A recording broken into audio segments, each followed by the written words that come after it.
안녕하십니까. 대구에서 온 이수입니다.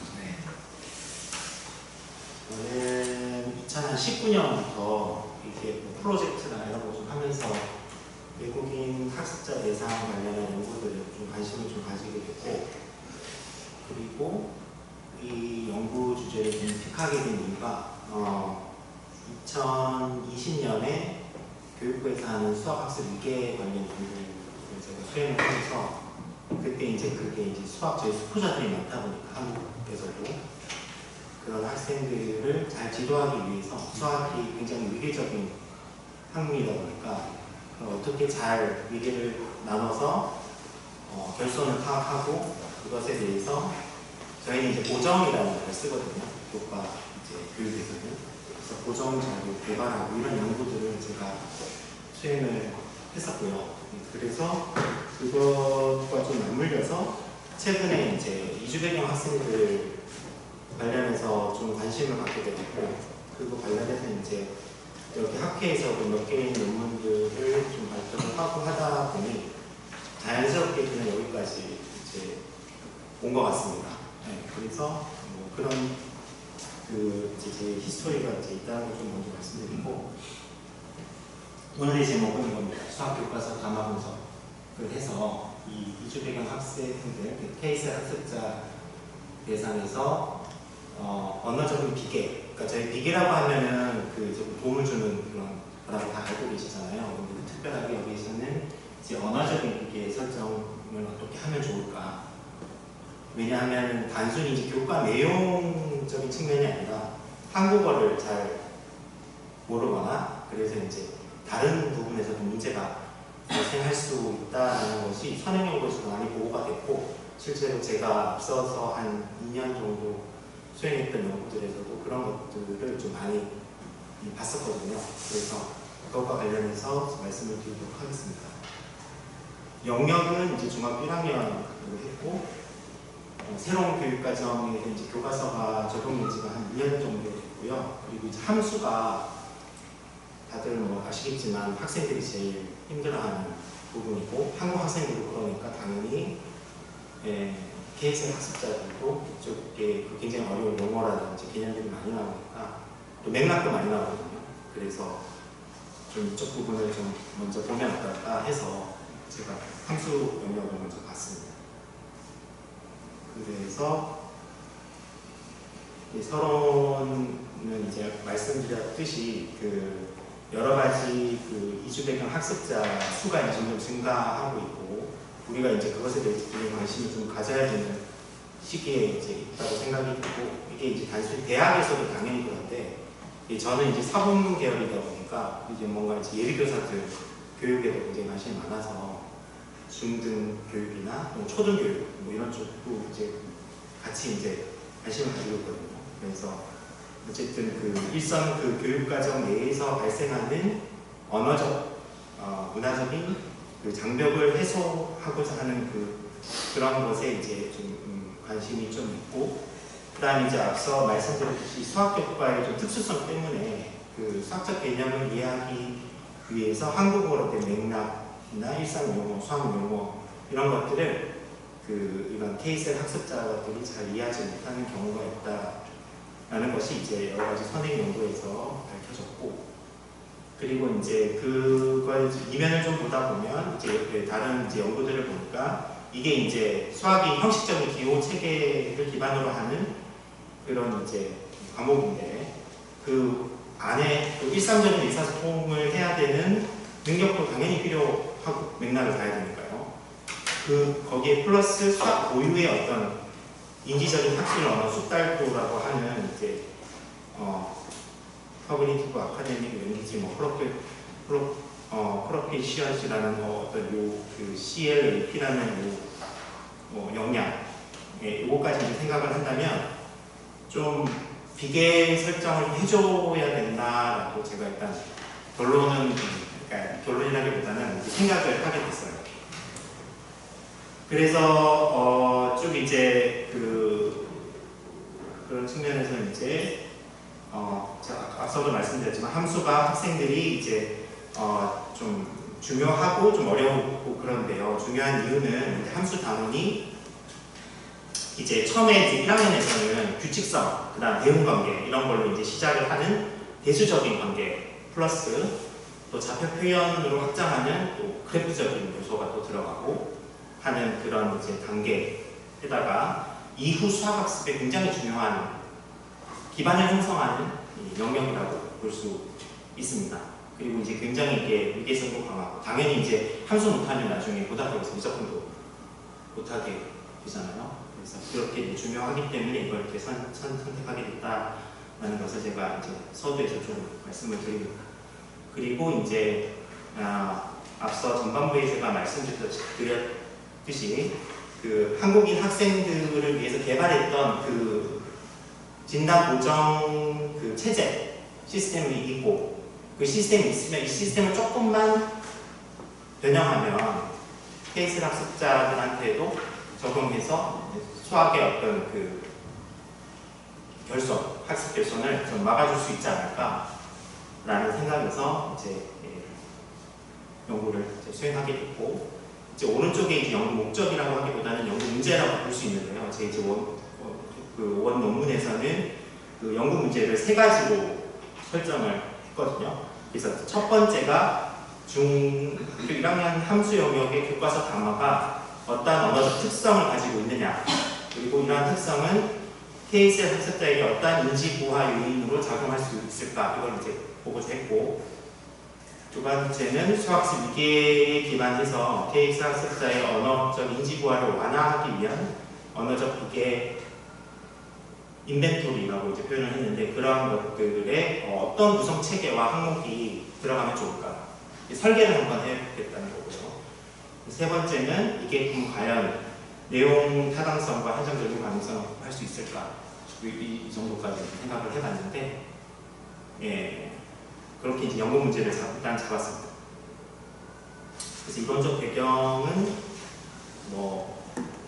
아까 이 첫 번째 얘기는 좀 말씀드렸고, 수학학습이 이게 중요하다는 것을 말씀드렸으니까 다른 해외의 어떤 그 연구 동향을 조금 그래도 여기서 한번 말씀드리는 게 좋을 것 같아서, 슬라이드에는 지금 따로 없지만 그 이제 이주 배경 학습자의 수학 교육과 관련된 연구 동향을 좀 보면은 그 피사에서 그러니까 국가 학업 성취도 비교를 하는 그 기관이거든요.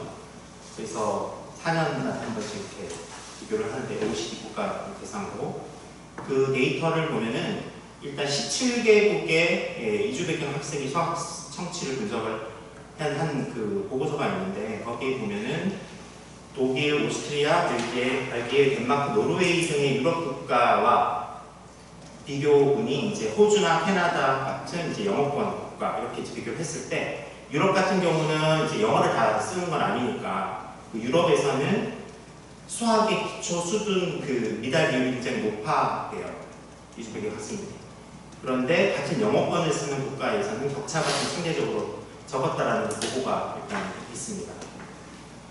예, 그 보고가 일단 있었고, 이제 그런 또 그 다음에 또 다른 종단 연구에서도 그런 좀 그런 그 격차들이 좀 해소가 좀 되는 게 좀 힘들다, 그런 이제 연구들도 또 이제 뒤에 또 나오기도 했고, 그렇다는 것은 결국은 이 언어의 좀 문제가 아닌가라고 이제 짚을 수가 있다는 것이죠.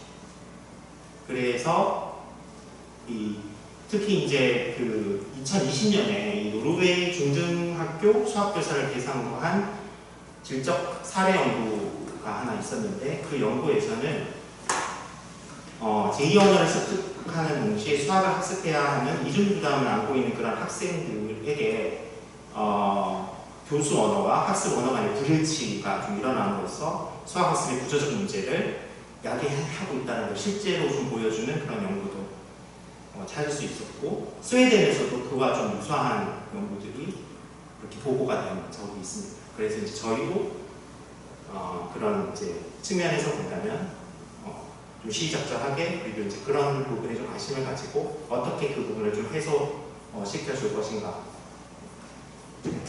라는 것을 좀 생각하게 되었습니다. 그래서 이제 이론적 비교는 그 정도로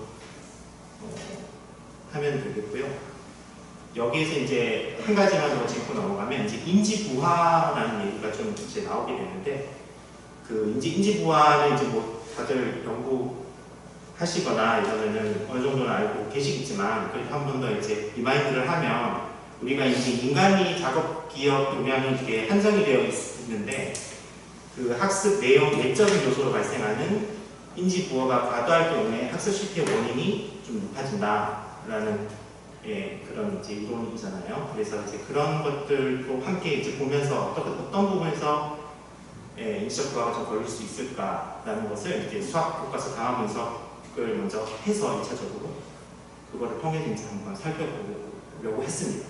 그래서 이제 초기 연구거든요. 초기 연구다 보니까 처음에는 이제 당연히 이제 실질적 연구로 들어가면 제일 좋은데 틀을 좀 만들어야 되기 때문에 지금 초기 연구에서는 패널들을 이제 그걸 현장 경력이 한 20년 이상 되는 패널들이 이제 전문가가 그것을 이제 조금 봤습니다.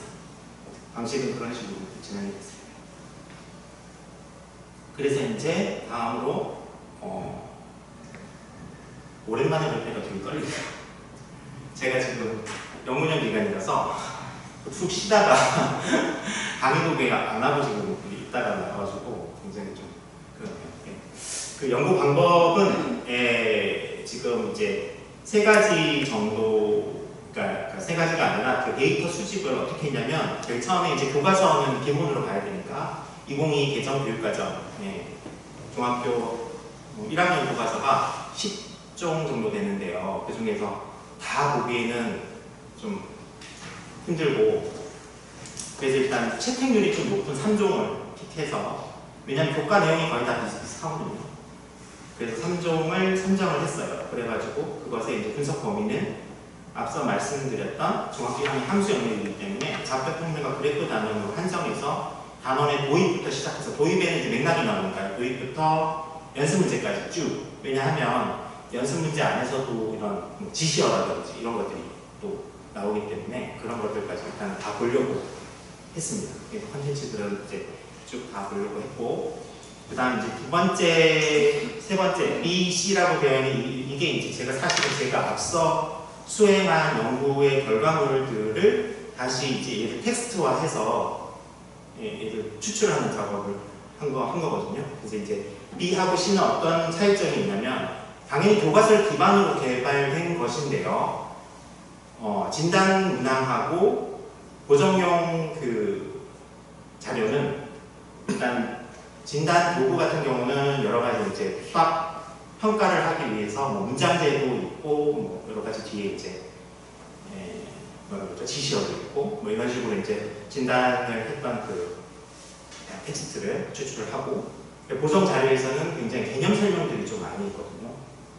그래서 이제 개념 이해시키기, 어떻게 하면 쉽게 이해시키게 하기 위해서 한국 애들한테도 굉장히 그 이제 수학적인 그 아카데믹한 것을 굉장히 낮춰서 이렇게 설명했던 부분이 있기 때문에 그걸 가져와서 일단 텍스트를 다 같이 세 가지 줄로 일단 분석을 했습니다. 그래서 데이터를 어떻게 이제 정제하고 가공했냐면, 일단 처음에는 비정형 데이터니까 이것의 분석의 정확도를 높이기 위해서 일단 맨 처음에 아까 PDF와 이미지 형태의 교과서 고정자료에서의 그 고정자료는 한글 파일이 다 있습니다. 있어서 그것들을 다 이제 추출을 한 다음에 뭐 수식이나 기호 여러 가지 분석 대상에서 제외해야 될 것들은 좀 제외를 하고, 최종적으로 이제 한국어의 형태적 특성들을 반영할 수 있는 명사, 동사, 연결어미,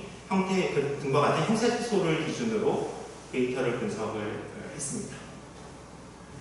그리고 이제 대조하는 작업은 일단 교과서에 제시된 담화들이 그 C에 해당되는 이제 고정용 자료가 좀 더 이제 순화가 됐다고 말씀드렸잖아요. 그것이 이제 기계로서의 어떤 역할을 좀 할 수 있을 거라고 기대를 하고 사실 분석을 했더니 좀 있었어요, 결과가. 그리고 두 번째 대조군은 이제 아까도 말씀드렸던 평가 문항의 뭐 지시어 같은 것들이 얼마나 고정 자료나 이런 거에서는 친절하게 수행 지시어로 전환이 됐을까? 이렇게 이제 본 거죠. 네, 그래야 외국인 학습자, 한국인 학습자도 그렇게 해야지 이해가 되는 거니까 당연히 외국인 학습자한테도 그렇게 해줘야 되지 않을까 그렇게 생각을 해서 일단 그렇게 분석을 같이 실시를 했습니다. 그렇게 했고 그렇게 해서 이제 내용이 너무 길어지니까 쭉 해가지고 일단 추출한 것들이 뭐가 이제 있었냐면 이런 거가 그런 말이에요. 네. 일단은 필수 수학 용어가 한 32개, 지지문 패턴이 15개, 그 다음에 함수, 1학년 함수 단원에서 나온 거거든요. 그 다음에 뭐 필수 문법이나 연결가 12개 정도, 이제 애들이 조금 외국인 학습자가 힘들어 할 만한 것들, 이런 거 이제 포함해서 이렇게 나오게 됐어요. 그래서 이제 요것들을 가지고, 어떻게 했냐면, 일단, 전문가 델파이 조사는 패널이 어떻게 구성이 되냐면 수학교육 전문가가 3인이었어요. 수학교육 전문교수 1명, 그 다음에 중고등학교 교사 2명, 그 다음에 KCA 교육 전문가, 한국어 교육 전공교수 1명, 그 다음에 한국어 교사 1명. 그리고 5명은 모두 20년 이상의 연구 경력 또는 교육 경력을 가진 사람들로 일단 선정을 했고, 델파이 조사는 총 2차에 걸쳐서 진행을 했고, 일단 1차 조사를 할 때에는 리커드 5점 척도하고 개방형 질문을 해가지고 항목들의 어떤 적절성, 그다음에 수정 의견 수렴하려고 했고, 그다음에 그걸 토대로 이제 2차 조사에는 수정하는 바탕으로 재평가를 해서 이제 합의를 도출하는 형태로 일단은 지금 했는데요. 사실 이제 또 연구 방법적으로 하다 보니까 조금 전문가의 수를 좀 더 늘렸으면 좋았겠다.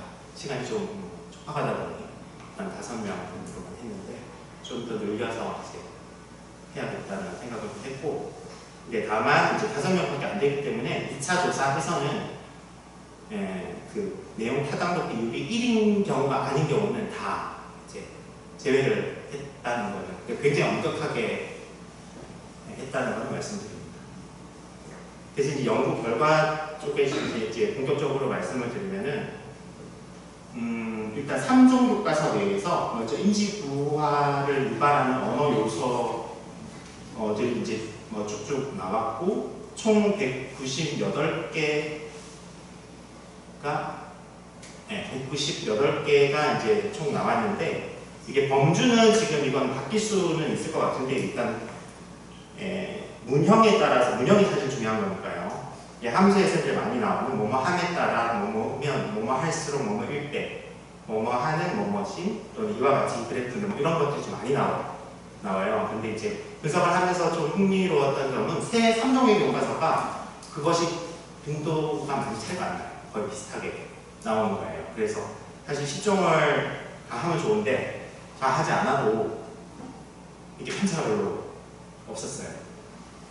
그래서 일단 뭐 그렇게 됐고, 가장 많이 나왔던 게 두 번째에 비례와 상관의 어떤 분석 범죄에 들어가는, 예를 들자면 x값이 커질수록 y값이 작아진다, 이런 표현들이 굉장히 좀 많이 등장했습니다.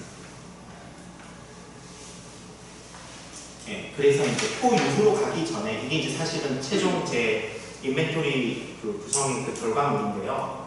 그거 가기 전에 잠깐 중간에 그 어떻게 이까지 넘어가게 됐는지를 조금 그래도 말씀드리는 게 좋을 것 같아서, 먼저 이제 제일 첫 번째로 함수 단원 교과서 담화에 나타난 인지구화를 유발하는 문형의 유형들을 먼저 표현들을 뽑아내는 게 1단계로 일단 하나가 수행이 됐고, 그리고 나서 이제 아까 그 앞서 말씀드렸듯이 그 이제 필수 용어, 필수 수학 용어에 관한 것들도 추출을 했다고 말씀드렸잖아요. 그래서 그 필수 수학 용어 같은 경우는 좀 미개 단계에 따라서 이렇게 구분을 했어요. 그래서 한 4단계 정도, 원래 5단계까지 하려고 했는데 5단계가 사실은 활용 능력이기는 해가지고 일단은 좀 개념 단위별로 해서 이제 미개로 이렇게 구성을 했는데, 그건 이제 본 논문의 표 3에 사실 실려있는데 여기에 지금 실지는 않거든요.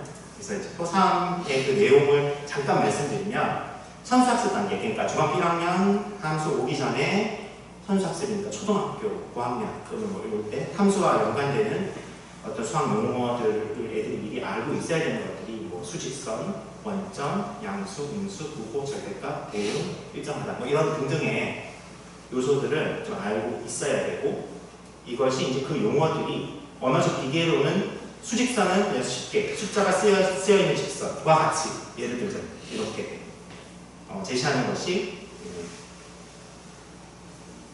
효과적이다. 무슨 그런 고정적 기억을 토대로 이제 얘기가 나온 거고, 그 다음에 좌표와 사분면에서도 이제 여러 가지 뭐 좌표, 좌표축, 순서상, 사분면, 그 다음에 경계 이런 말들이 나오게 돼요. 등등과 같이 이제 이런 이제 필수 용어들을 좀 추출했고, 그 다음에 이제 아까 그 지시문 같은 패턴 이런 것도 좀 중요하다고 말씀드렸는데, 지시문 같은 경우도 패턴이 지금 15개 정도의 패턴이 나오는데, 예를 들면 뭐 좌표평면 위에 뭐를 좌표평면 위에 나타내시오 라는 것은 실제로 언어적 비계를 좀 사용하면 뭐뭐에 점을 찍으세요 라와 같이 뭐 그래프를 표현하세요 이런 것들도 이제 점을 찍어서 뭐 이제 그려라, 뭐 직선을 그려라 뭐 이런 식으로 이제 좀 쉽게 이제 변환해서 하는 것들을 이제 예시를 지금 여기는 없지만 표 4에 이제 그것을 쭉 이제 제시를 했고요. 그 다음이 이제 마지막 패턴이 약간 문법 같은 것과 이제 연결어가 되는 패턴들을 쭉 나열해서 제안을 제시를 했습니다. 그리고 최종적으로 이제 그런 것들을 다 묶어서 표 6에다가 그러면은1학년 함수를 가르칠 때 언어적인 비계 인벤토리는 어떻게 구성을 하면 좋을까? 사실 이거는 도움이 되는 거는 교사겠죠. 일단 첫 번째로 교사는 교도소나 이런데 이제 교사들이 보고 이제 수업을 진행할 때 하면 도움이 될 것이라고 생각하고, 이제 그 학습 위계별로 해서 어떤 담화적 특성이 있으니까 그건 비계 유형은 이제 맥락 비계가 필요하겠다. 구현 전략은 어떻게 된다.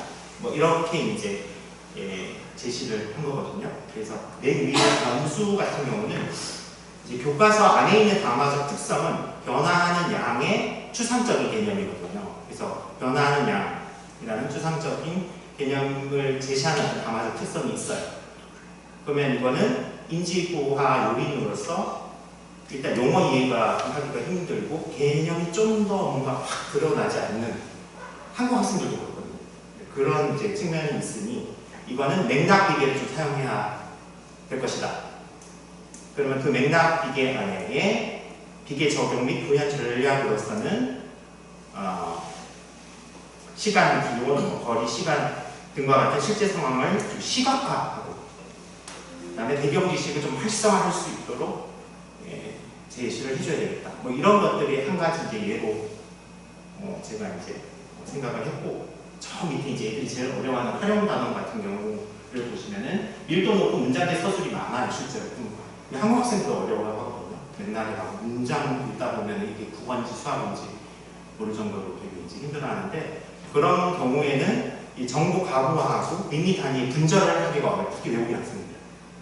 이런 이제 어려움이 있으니까 이때는 맥락과 구문 비계를 같이 사용해서 문장제 문제를 끊어읽기 형태로 재구성을 해주고, 그 다음에 표나 도식으로 상황을 좀 다시 제시해주든지 그림으로 구조화해주든지 이런 식으로 뭐 도움을 줘야 된다는 것이 하나의 전략 포인트라고 할 수 있겠습니다. 근데 실제로 제가 이 논문을 저희 이 학회에 투고를 먼저 하고, 사실 연구 자체가 좀 융합적이긴 하잖아요. 제가 수학 교육이지만 케이스 쪽이면 지금 이제 소위 말하는 다문화 배경 학생 얘기들이니까, 그래서 이제 투고를 하고 있었는데 케이리스에서 어떻게 알고 연락이 왔는지 연락이 와서 다시 거기 검토를 하러 들어갔어요. 지금 개발 중에 있어요. 케이리스에서 케이스 학습자들 대상으로 개발을 하고 있어요. 실제로 이런 특히 과학, 수학을 그날 하는 날이었거든요. 그래서 서울에 가서 과학하고 수학을 하다 보니까 성향이 비슷한 것 같아서 같이 과학 교과 뭐 이렇게 수학 교과 뭐 해서 했는데 좀 달라요. 하다 보니까 수학은 특히 이제 지시어 같은 경우는 전 단원이 그때는 이제 배수, 뭐 함수, 도형 다 같이 봤거든요. 그러니까 지시형 이런 거는 계속 반복이라 수학을 한번 딱 하고 나면은 자장님께서 압박을 주시네요. 네. 하고 나면 이게 거의 수학은 별로 할 게 없는데 과학은 굉장히 좀 다양하게 있고 맥락도 과학이 훨씬 다양하고 우리가 좀 차이점이 있긴 하더라고요. 어쨌든 그때 가서 이 연구랑 좀 약간 결이 맞는 걸 제가 보고는 저도 약간 좀 소름이 좀 돋긴 했는데요. 어쨌든 이제 모닝 마지막으로 이제 끝을 맺으면요. 이 연구는 일단 결론을 말씀드리면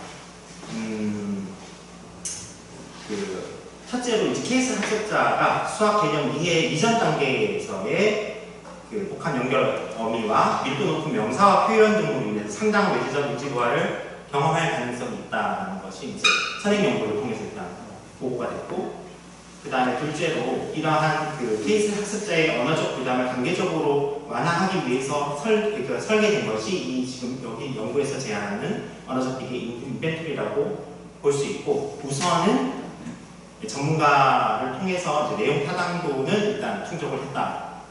다만 이제 이게 재현하고 같이 말씀드릴 시간이 없으니까 내용 타당도를 확보는 했지만 실제 현장에 적용은 해봐야지 된다는 거죠. 그건 아직 하진 않았기 때문에 기초 연구에 특별히 있기 때문에 그래서 현장 적용을 해서 실제 한번 확인해 볼 필요가 있겠다.